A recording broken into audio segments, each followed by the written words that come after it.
Hello to everyone who's joining us for our special Global Minnesota program, An Overlooked Tragedy, Venezuela's Growing Refugee Crisis. Global Minnesota for over 70 years has been connecting Minnesotans to the world and the world to Minnesota.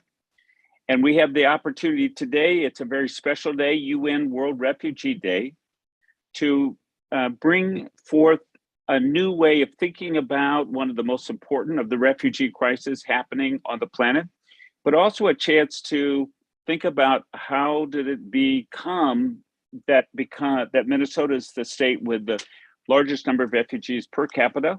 Our churches and other community organizations have been crucial in that. We're very proud of that tradition, but we also know that we have more to do with the very large number of refugee crises happening all over the planet. And we're seeing this in our news coverage and also just in our communities and our neighborhoods and our places of worship. So tonight is a chance to dig in deeper. And we're very, very fortunate to have David Smolensky, who is from the Office of the General Secretariat for the Crisis of Venezuelan Migrants and Refugees at the Organization of American States. He's going to be giving us an overview to start us out in the evening. And then there'll be a moderated discussion with one of our Humphrey Fellows. Some of you know our Humphrey School and the larger community has a special Humphrey Fellow program. Christopher Correa Carballo is one of the Humphrey Fellow students this year in this year's cohort from Venezuela. So we're really fortunate to have two. David, I'm turning the microphone over to you.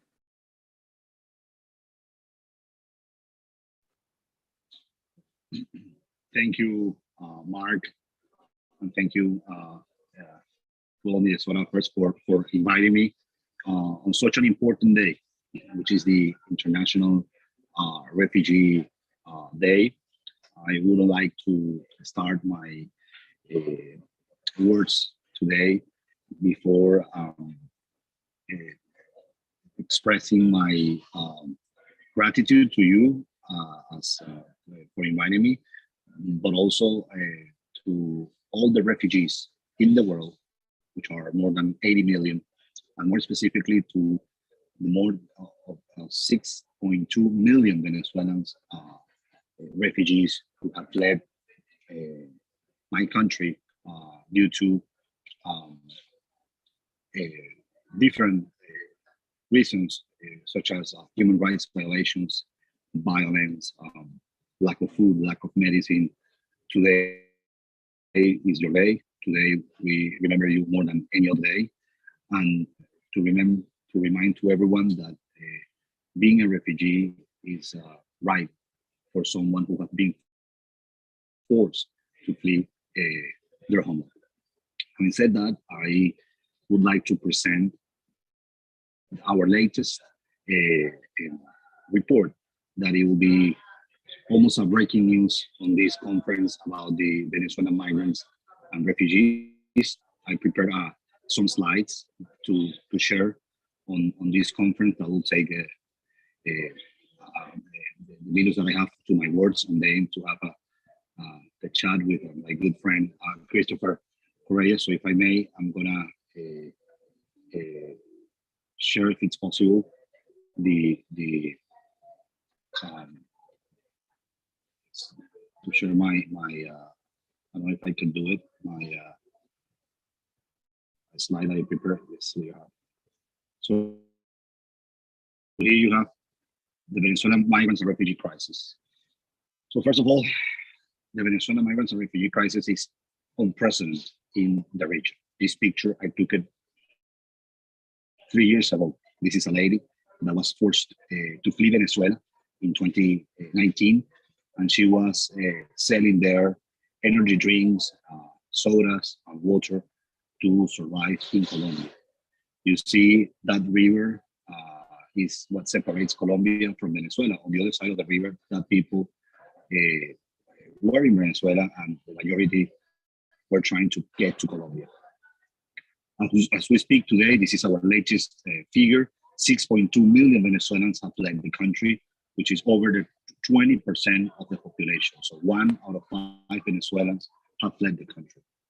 Where are the Venezuelans right now? Where are Venezuelan refugees? As you see in this charter, Colombia has the largest Venezuelan refugee community with 1.8 million. Then you have Peru with 1.3 million, Ecuador with more than 500,000, Chile 450,000, Brazil 330,000, Argentina almost 200,000. But you see that this is a outflow that has gone everywhere in the Americas. You see, for example, Panama, Mexico, or Dominican Republic are above 100,000 Venezuelan refugees, or almost 100 refugees. And the United States of America, even is far from Venezuela, it's already hitting the 500,000 mark, which I have to say, more than 100,000 Venezuelans entered the U.S. last year through the border with Mexico, which was a record for us, and was the nationality that has the largest increase. So globally, only Syria, which has been in a civil war for more than a decade, has more migrants and refugees than Venezuela. And this you can see the largest refugee crisis in the world. You see South Sudan with 2.3 million, Afghanistan with 2.7 million, Ukraine with 5 million. Of course, this is something going on with the invasion of Russia, Venezuela, and Syria. When you see Syria, Ukraine, Sudan, those countries have something in common. They have been through a war, they have been through an invasion, or they have been through a armed conflict. Venezuela is the only country of those that has not been through a conventional war, but the crisis that we have had, that I'm going to explain in the next slides, have caused the same amount of refugees that countries that have suffered from brutal wars and armed conflicts. So if Venezuelans refugees were a country, it would be larger than Norway, Costa Rica, New Zealand, Ireland, and Panama. That is how big the Venezuelan crisis or Venezuelan refugee crisis has become. Actually, in the slide before, the Venezuelan refugees is greater than a population of 100 countries and territories in the whole world. So we are a country outside of a country. That's the way I have always called this strategy. Venezuelans have become a country outside of a country. This crisis, you don't decide how to flee. You flee when you can, where you can, and how you can. And a lot of people, hundreds of thousands, have fled Venezuela literally by foot, walking. So when you walk from Cúcuta in Colombia, which is the closest city of Venezuela, it's literally the border between Venezuela and Colombia, a lot of people start walking from Cúcuta to Lima in Peru, the capital of Peru. That means that they walk more than 2,200 miles, which is 3,586 kilometers. What is to walk more than 2,200 miles? Well, it's like in the US, you start walking from New York City at the East Coast to Salt Lake City in Utah at the West Coast. It's like in Europe, you walk from Madrid, Spain, Southern Europe, to Helsinki, Finland, Northern Europe. So I will say this as to reflect how desperate a human being has to be to walk a distance from New York to Salt Lake City. How bad is a situation in a country that someone walks a distance from New York to Salt Lake City? How terrible the crisis is that a mom with her children or teenagers start to walk that distance. Well, that's how bad it is situation right now in Venezuela. So as I said before, without having a conventional war, a natural disaster, Venezuelans have fled due to 5 main reasons. And these reasons, I'm going to explain it now, because those reasons, this is something that I have not made up. This is not something that I have invented. During my 4 years as a special envoy of the Secretary General of the OES, Organization for American States, we have interviewed approximately 650 Venezuelan refugees who have told us why they have left Venezuela. The first cause is the complex humanitarian emergency, and this is a little baby, Venezuela has, according to the United Nations World Food Program, 9.3 million people who are suffering from starvation. 9.3 million people that cannot eat 3 times a day. That's 1/3 of the population. And that is the largest population suffering from starvation in the Western Hemisphere and the 4th largest in the world. So when you cannot eat in your country, you escape desperately to try to find food in other places.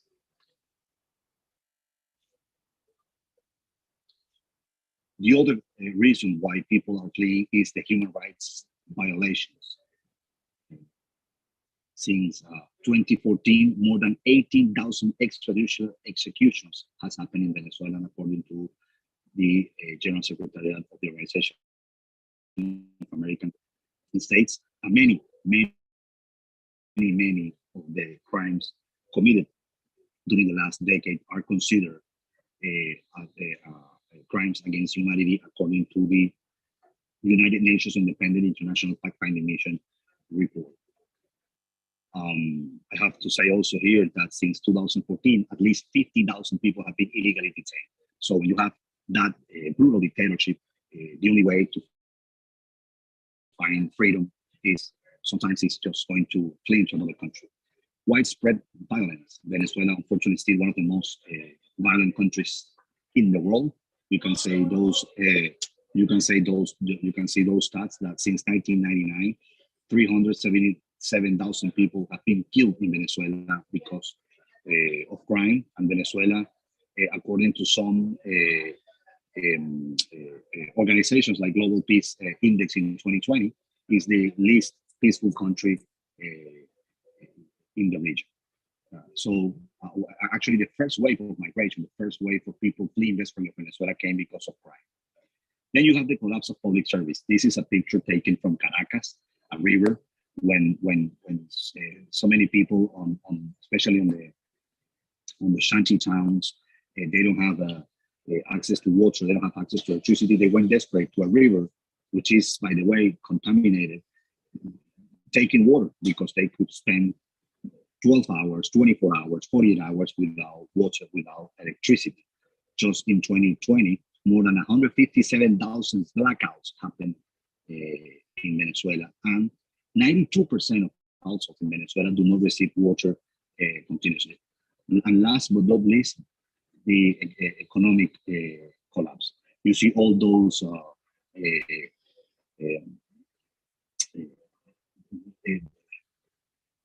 notes there. Those are the notes of Venezuela, Bolivar. But all of those, that amount of notes is not what you need to buy a toilet paper. The highest inflation in the world, according to the IMF. So 650 testimonies we have registered in 4 years. Venezuelan refugees are in the United States, Mexico, Panama, Costa Rica, Colombia, Ecuador, Peru, Argentina, Uruguay, everywhere that we have interviewed, they have told us that they have fled because of these reasons. Why I'm explaining this? Because for Venezuelans, it's obvious the reasons that we have fled. But what is obvious for Venezuelans doesn't mean that it's obvious for the rest of the region or the rest of the world. If we don't tell our story, no one will tell us, will tell it for us. And when you flee your country because of an invasion, like Ukrainians are suffering from Russia, or when you flee a country because of an earthquake or a hurricane, it's easier to explain than when you flee Venezuela from different reasons, like I have been explaining. If there's no solution in the short term, there could be more Venezuelan migrants and refugees than Syria.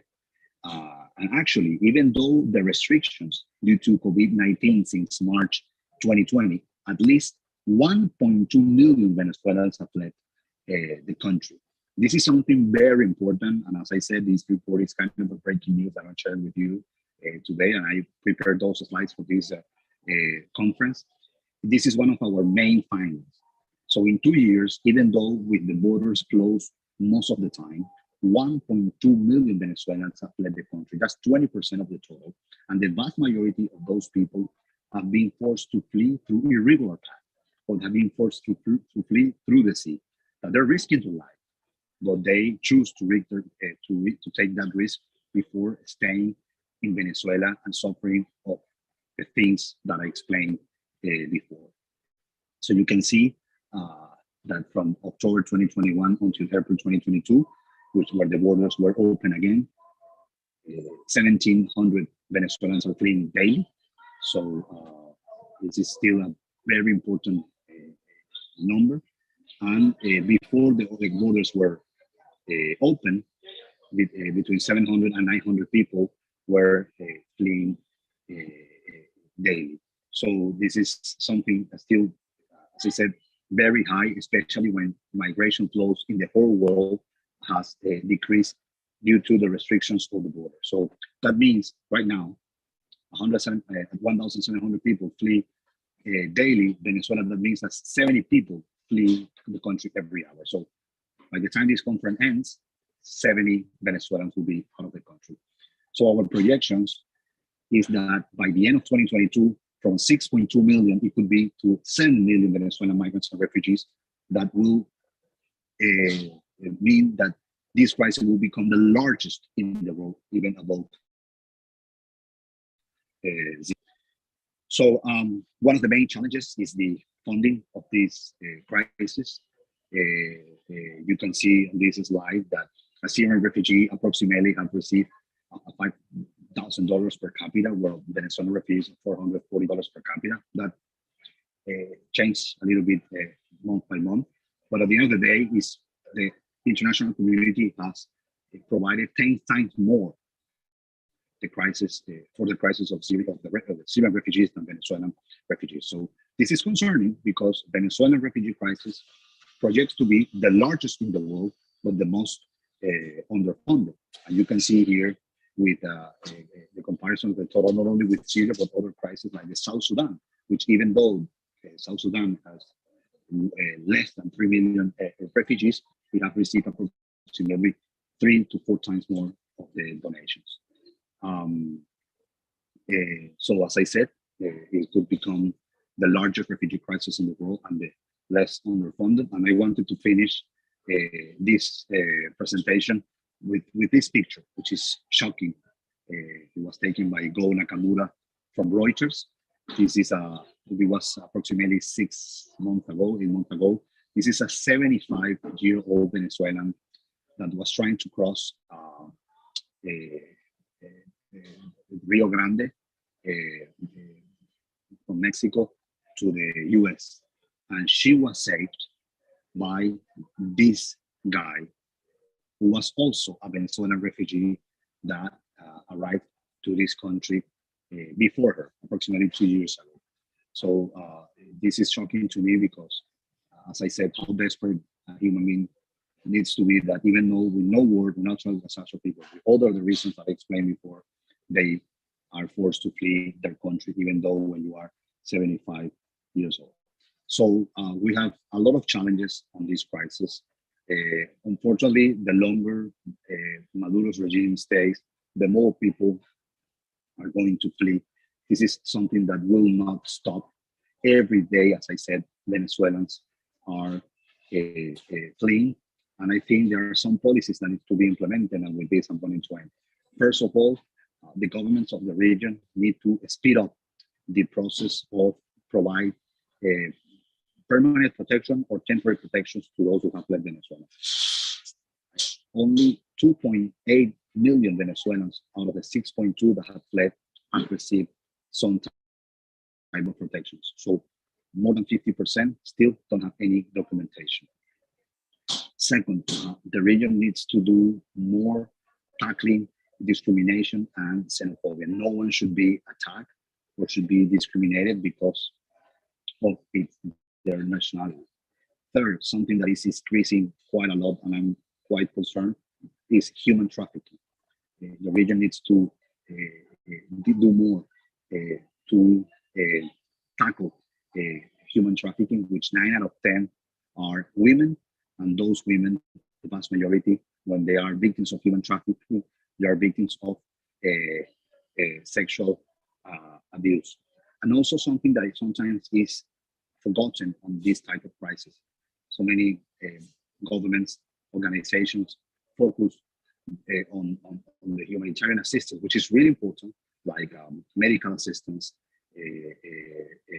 food, but also we need to provide psychological assistance because Venezuelans flee the country with a huge trauma. You know, they separate from their families.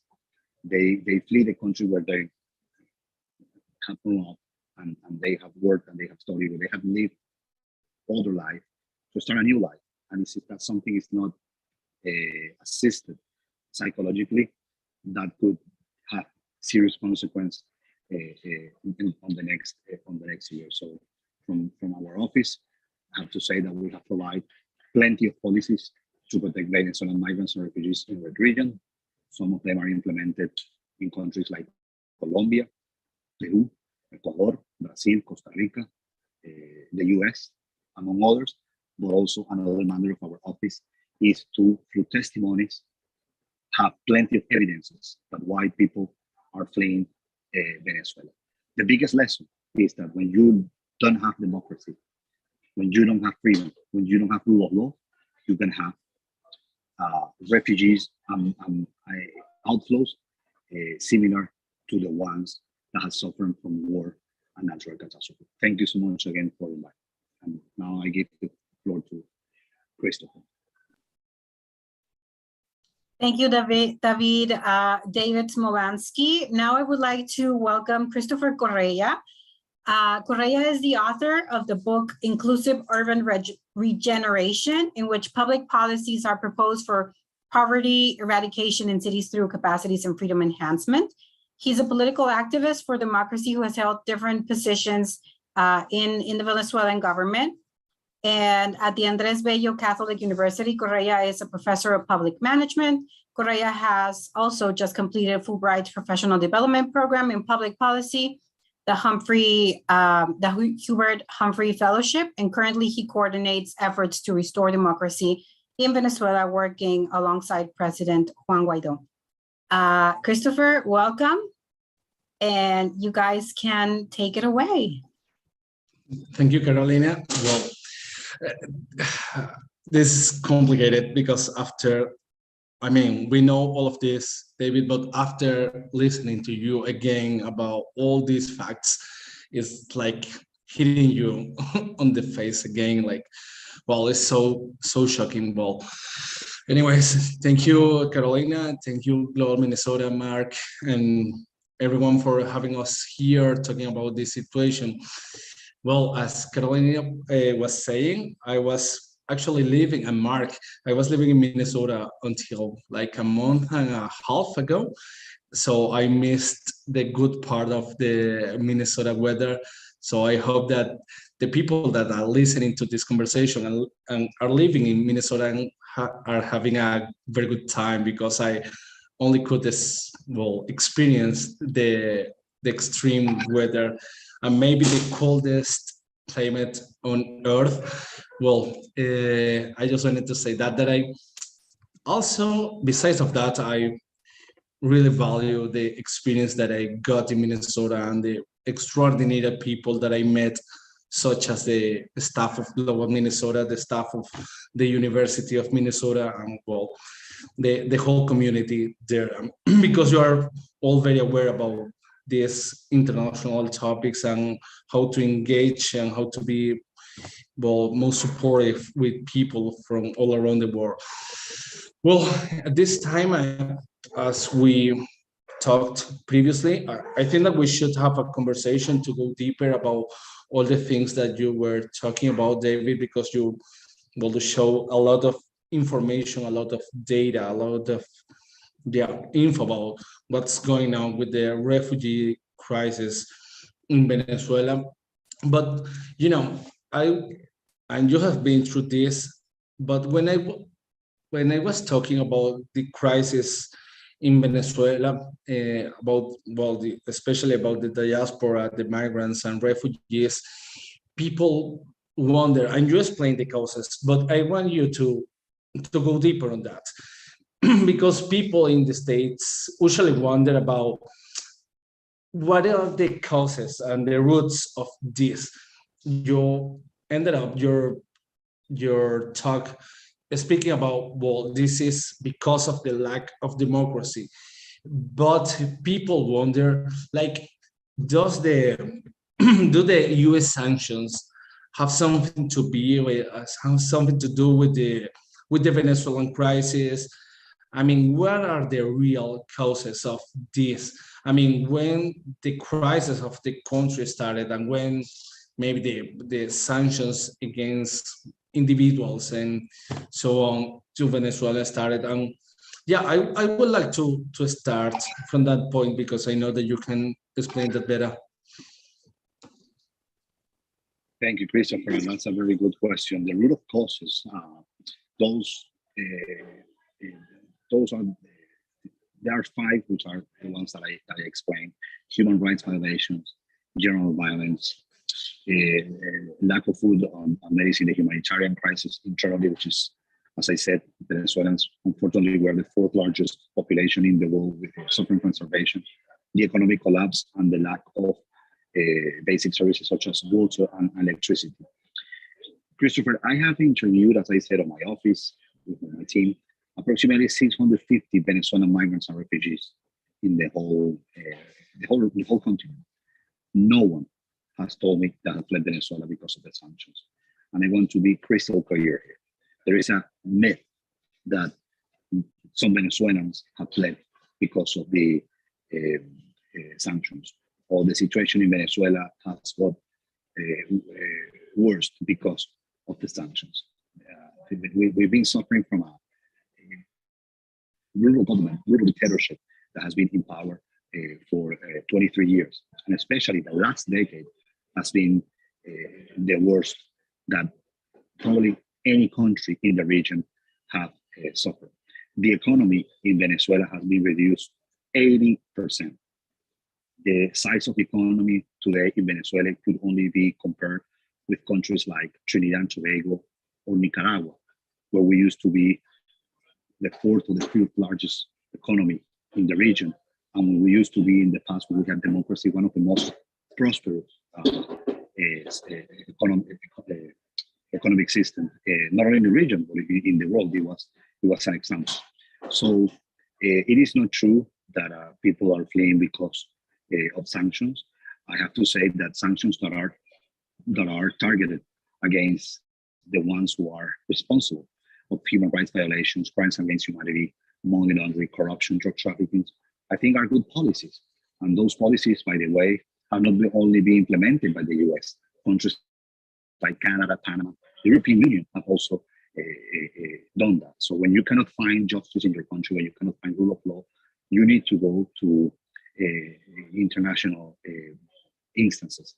So as I said, and you can find our reports, approximately 650 Venezuelans that have fled the country we have interviewed, and no one has said that has fled because of sanctions. That's a myth. I think that's something very important to state, because I think that's a common myth. People, well, all the propaganda of the Maduro regime across the world is telling about that. So I think it's very important to explain that the crisis in Venezuela and this outflux of migrants started around that year in 2014, and sanctions from Canada, the States, or the European Union came several years after that.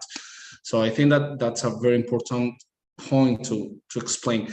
I have something to say also, because as we are talking about the responsibility of the dictatorship in Venezuela, I haven't worked in the Venezuelan government, because Carolina said something like that. I worked at the National Assembly of Venezuela, the one that won the opposition, and then was void by the executive and judiciary branches. But yeah, I've been working on that and trying to restore democracy in Venezuela, because as David was saying, that is the cause of the situation that we have in Venezuela: the lack of democracy, the lack of check and balances, the lack of the rule of law. And that's also the main solution. You know, David, you were talking about some policy recommendations about what the states should do as well. I mean, about how underfunded this crisis is and what the states should do about like giving temporary or permanent protection to, well, to our people. And that, so I would like to give you the floor and the space to talk a little bit more about these two things, about what other states can do for supporting the Venezuelan people, migrants and refugees, and also what do you think is the final solution for this? I mean, how this get to an end? You know, how are we finally recovering some kind of normality in our country and people are going to stop fleeing away? Well, I think this refugee crisis surpassed any estimation. When you talk about 2 million Venezuelans in Colombia, let's think about it. 2 million Venezuelans in Colombia. If Venezuelans were a city in Colombia, they would be the fourth largest city in Colombia. 2 million Venezuelans in Colombia it would be similar to be the third or fourth largest state of Venezuela. Actually, the biggest state, the largest state of Venezuela is not in Venezuela anymore. It's outside, because there's no state in Venezuela with 6 million people. Think about 1.3 million Venezuelans in Peru, 500,000 Venezuelans in Ecuador, almost 500,000 Venezuelans in Chile, almost 500,000 Venezuelans in the US. So I want just saying this because this surpassed any estimation.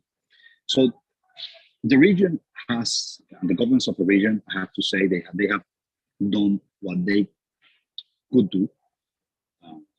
Let's remember that during the last 2 years, Latin America has been hit very hard due to COVID-19. Inequality has increased in our countries. Also, even though Latin America is 10% of the population of the world, more than 30% of the victims of COVID-19 are from Latin America. And 5 million out of those 6 million Venezuelans refugees are in Latin America.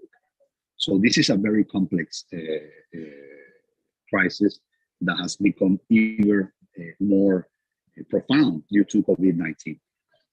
So I think governments of the region have done what they could, but of course there are plenty of things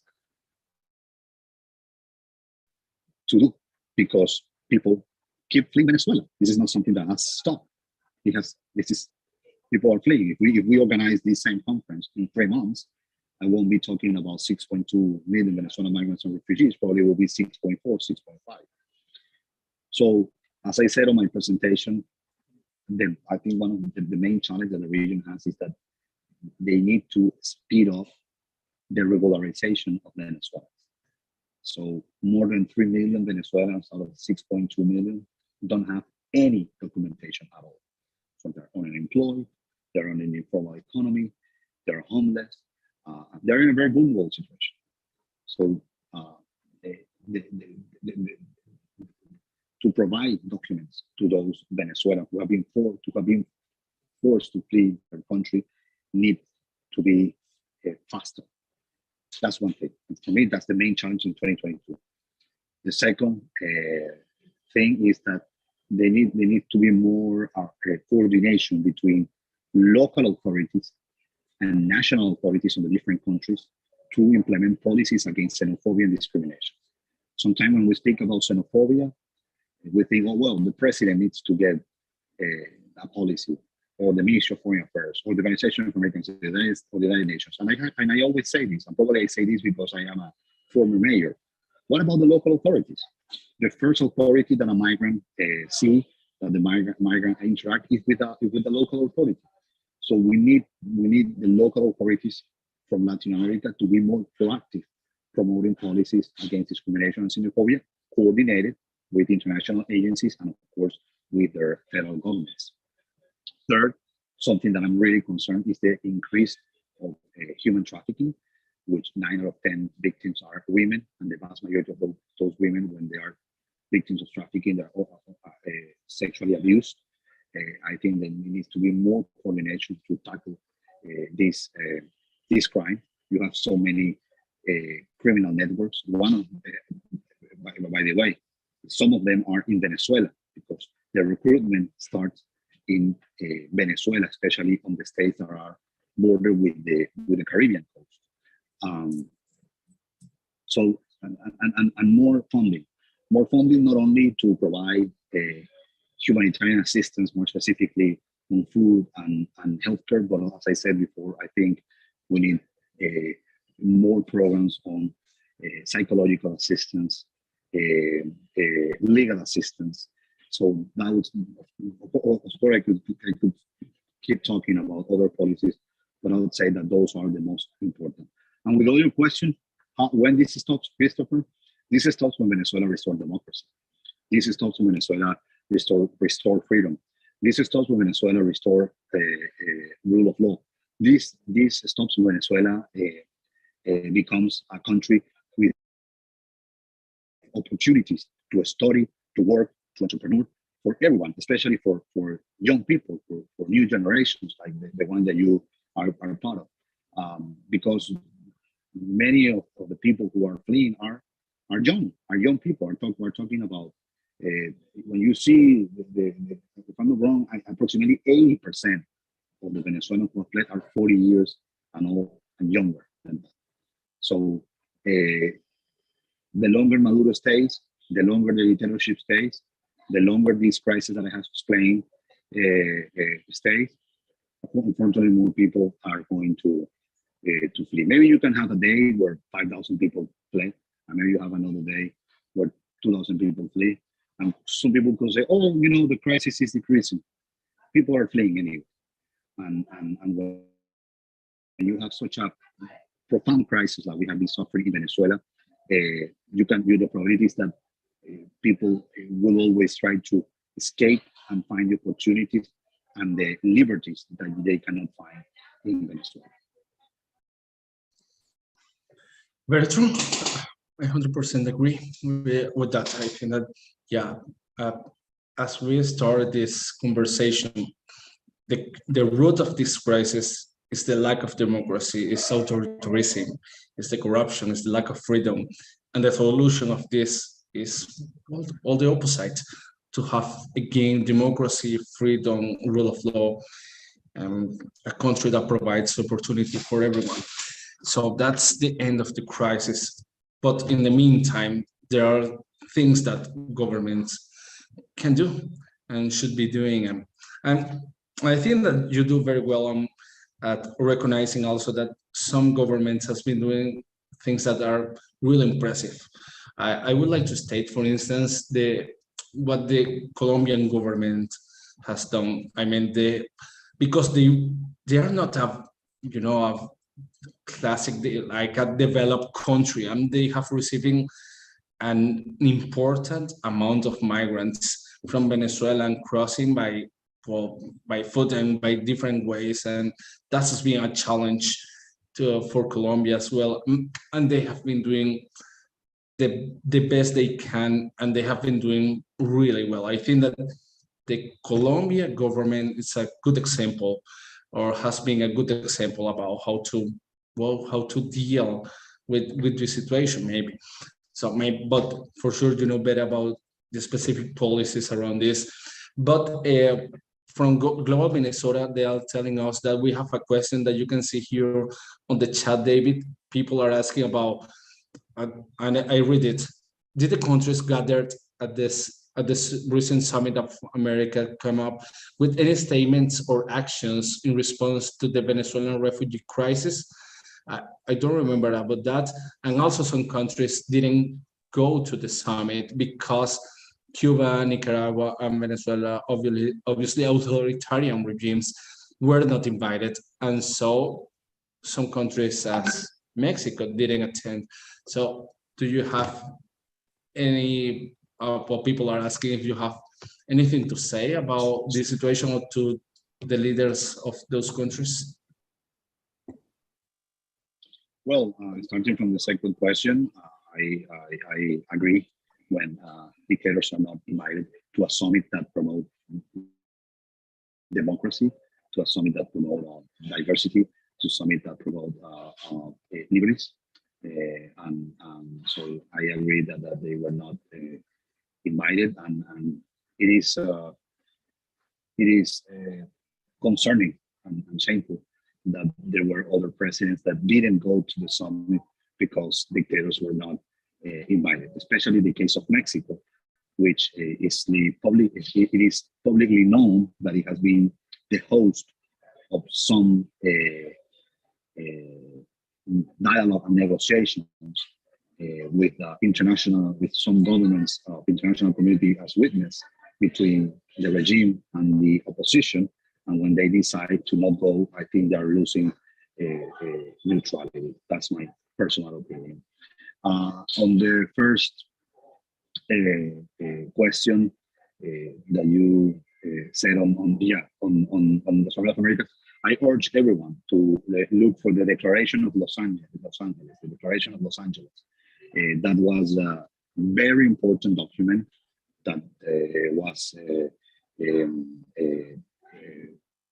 signed, that was agreed on the Summit of the Americas, where you have there an important piece of migration and the efforts that the region needs to do and must do to address the migration outflow. And of course, that includes the Venezuelan migration and refugee crisis, which is the largest migration flow in the region. So the Declaration of Los Angeles, you can find it. David, we have, I think that like around 10 minutes left, but I don't know if you are comfortable with this, but you are also living abroad. I don't know if you are willing and comfortable about sharing a little bit about your own story. Sure, no problem at all. I'm happy if I have to. I know it, but most of people here maybe not. No, I know, no worries. Well, if I have to tell why I fled Venezuela on the 5 reasons that I explained in my presentation, I will be on the human rights violation. Just to put in context a little bit on the people that are connected and listening to us, which by the way, I want to thank everyone who is connected right now, especially in the Minnesota community, that are listening to us and learning from what's going on in Venezuela. I was elected mayor of El Hatillo City, which is one of the municipalities that is part of Caracas, the capital of Venezuela. When I was elected, we were the youngest local government in Venezuela. I was elected with 28 years old. And we were able to have a vision, as I always say, on try to be efficient locally, but not to lose a nation view, especially when we were in those moments suffering from an authoritarian system. So we were able to decrease kidnapping 85%, which it was very important because El Hatillo was the municipality with the highest kidnapping rate in Venezuela and one of the highest in Latin America. We were able to decrease 84%. And also we were recognized by international transparency as one of the most transparent local governments in Venezuela, because one of our priorities was to tackle corruption that we found when I was elected. But at the same time, as I said, we had a very active position nationally, because when I was mayor, opposition leaders were heavily persecuted, were illegally detained, was forced to exile. All the mayors were removed illegally from office. That humanitarian crisis that I have explained of starvation was really getting worse by 2014, 2015. So I was a mayor very active on the streets, calling and participating in nonviolent protests, which is the most active ones were in 2017, where we were more than 100 days protesting nonviolently, asking for free and fair elections, asking to respect the Congress where Christopher works. I remember you on the streets. Actually, I remember very clearly one day that I found you were about to throw up because of the tear gas in that moment. Yeah, in Las Mercedes. No. So those protests were heavily repressed. I could say that I was fortunate to be alive because 167 people were killed, vast majority students, young people, innocent people. Thousands of illegal detention happened. And because of our success on the local governments where we were about to get reelected, and because of our activism nationally, defending human rights, freedom, rule of law, democracy, Maduro's regime illegally removed him from office, arbitrary issue an arrest warrant against me, which I have a cell assigned in the biggest torture center of Latin America, which name is El Helicoide. And I was ruled out for any public administration role. So I had to, when that happened, I had to go 35 days in hiding. This beard that I have always, but I have always had, I have had to shave. I had to wear a flat hat. I had to wear glasses. I have to wear a cloth like to disguise as a seminarist from a church. And after 35 days in hiding, I took a route of approximately 1,000 miles to Brazil, where I went through 35 checkpoints, where they were not able to identify who I was because of my disguise and because of everything that I prepared. And in 2017, I fled my country, like 6.2 million Venezuelans. I am one of them. And since then, which is almost 5 years, I've not been able to return with my family there. So that's my story. But when I got to Brazil, I saw so many Venezuelans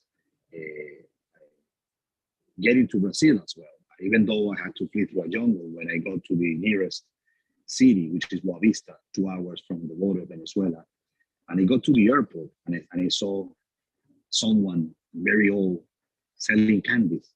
And when I asked her, "Where are you from?" she told me, "I'm from Venezuela. I'm selling candies here in the Boa Vista airport."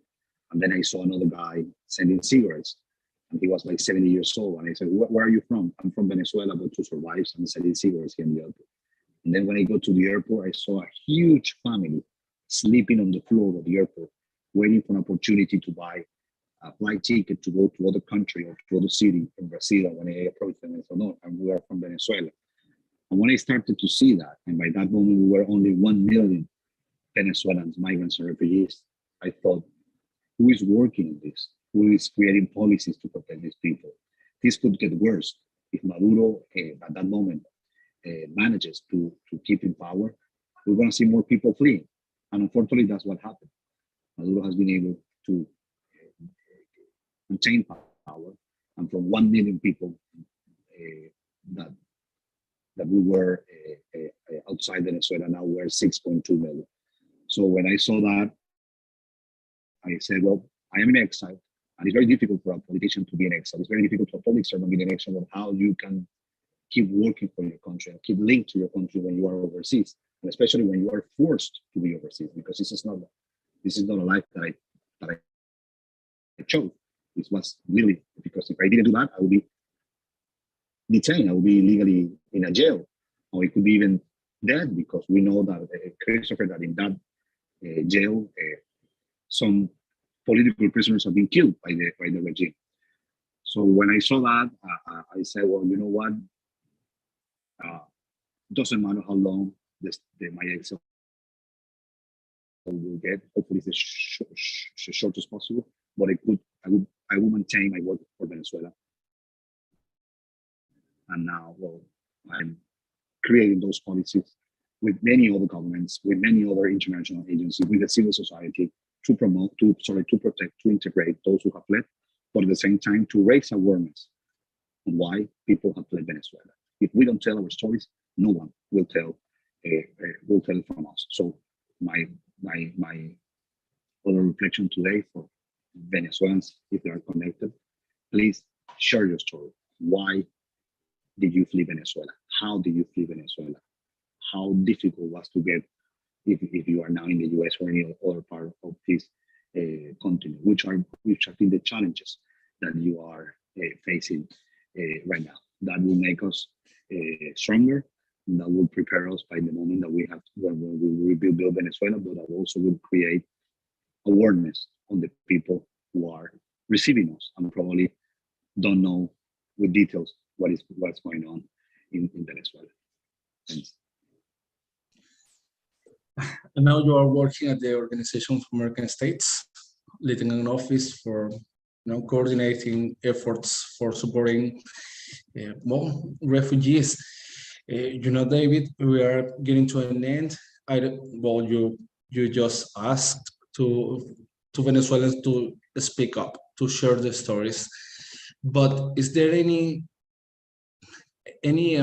call to action that you would like to ask to Americans or to people that are listening to this conversation, or any way that people can, engage with your office and with the efforts that you are currently carrying out, like a last message? Because this conversation has been, well, I guess that for a lot of people, but for me has been really inspiring. For the people that, well, I just want to say this, David, because you have been through a lot and you have been doing a lot, and you always has been such a great inspiration for me. And I want to say, firstly, thank you for everything what you have done, and also congratulations, because you have managed to keep doing things that are impacting life of people that are at the most vulnerable states, that are our Venezuelan brothers and sisters. So is there any call to action that you would like to ask to listeners to this conversation, or one last message? I think that this is the floor is yours, and this may be the last intervention, David. Again, thank you, my friend. It's always a pleasure to be with you, talking about Venezuela and dreaming about having a democratic country. Oh, thank you for your kind words, Christopher. We have known each other for the last, 14, 15 years. And I think it's the first time that we had to speak in a conference in English. Thank you so much again for your kind words, and thank you, Global Minnesota, for having me. It's an honor, especially as I said on the International Refugee Day. So many Venezuelans are getting to the U.S. almost daily. They are fleeing a dictatorship. They are fleeing starvation. They're fleeing lack of opportunities, lack of liberties, lack of rule of law. Please provide them the opportunities. Venezuelans want to have opportunity to work, to study, to entrepreneur, and to provide them opportunities, to provide them protection, and to provide them channels to get integrated to the US that will not only benefit them, but it will benefit the United States of America. There are so many Venezuelans who are contributing a lot on different communities in the US. We have seen them in Florida, we have seen them in Houston, Texas, we have seen it in New York, we have seen it in many places. Now it's difficult not to find out Venezuela in so many cities. I had the other conference, the Venezuelans in Chicago, in Salt Lake City, in Phoenix, in LA, in San Francisco. Venezuelans, they have been forced to flee their country, but they want to retribute. They want to give back to those who have received them. So please, anyone, provide opportunities. And I think, being involved in programs that provide food, medicine, clothes, especially on those states there is a cold weather. This is I support some programs on states where Venezuelans got there, didn't even know about the weather, and you cannot imagine how life changing could be just to provide a coat that you cannot, you don't suffer from winter. Raise awareness on policies like TPS that hopefully will be renewed by September, so Venezuelans could get a status here, and psychological assistance. That is something that from civil society and legal assistance, legal assistance as well. It could be done, and don't take democracy for granted. That's my last message to you guys. Don't take democracy for granted. Don't take freedom for granted. Don't take rule of law for granted. Don't take strong institutions for granted. Always fight and preserve the institutions you have, the democracy you have, the liberties that you have, because the biggest lesson from Venezuela is that democracy was used to destroy democracy, and the migration flows could be similar or even worse to the ones who have suffered natural catastrophes and civil wars when you lose democracy and freedom. So that's my message, and hopefully we could be back soon to Venezuela, enjoy a Venezuela which is democratic and has liberties, and you will be more than invited. Which, by the way, this is something funny I want to end. Venezuelans is always a joke because some Venezuelans always confuse Venezuela with Minnesota when there is expelled. So it's very funny that I'm speaking finally to an audience in Minnesota when are you from Minnesota? No, I'm from Venezuela. So yeah, it sounds similar but different. So thank you so much for inviting me. And by the way, Minnesota is a city that I always follow because of baseball, because my favorite Venezuelan baseball player, my favorite Venezuelan pitcher, Johan Santana, played for the Minnesota Twins, won 2 Cy Youngs, and was an idol when I was a student, and we always follow the Minnesota Twins in Venezuela. Thanks.